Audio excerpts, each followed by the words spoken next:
పార్వతీదేవియు తన కుమారుణ్ణి శపించారన్న విషయం మీకు తెలుసా? ఒకసారి పార్వతీదేవి ఎంతో ఆనందంగా ఉన్నప్పుడు ఆమె శరీరం నుంచి ఒక చెమట బిందువు నేలపై పడింది. ఆ చెమట బిందువు నుండి ఒక అందమైన చిన్న బిడ్డ పుట్టాడని శివపురాణం చెబుతుంది.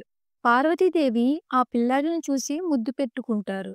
అతడు పెద్దవాడయ్యాక దేవతలను గౌరవించలేదు, ధర్మాన్ని పాటించలేదు, తపస్సు చేయకుండా శక్తులు కోరుకున్నాడు. ఏది నచ్చకపోతే అది ధ్వంసం చేసేవాడు. పార్వతీమాత అతడిని ఎన్నిసార్లు మెరుగుపడమని చెప్పింది, కానీ అతను వినలేదు. అప్పుడు పార్వతీదేవి కోపంతో చెప్పారు, ధర్మాన్ని వదిలిన వాడే దెబ్బతింటాడు. నీ అహంకారం నీ నాశనానికే కారణమవుతుంది. ఈ శాపం వల్ల అతడు అంధకాసురుడు అవుతారు. అంధకాసురుడు అంటే అందమైన ఆశలు, అహంకారం, కామం కలిగే రాక్షసుడిగా మారిపోయాడు. చివరికి శివుడు అతన్ని సంహరించాడు. ఇదే ఈ రోజు కథ. Thanks for watching. Please subscribe Sweetie Udai's channel.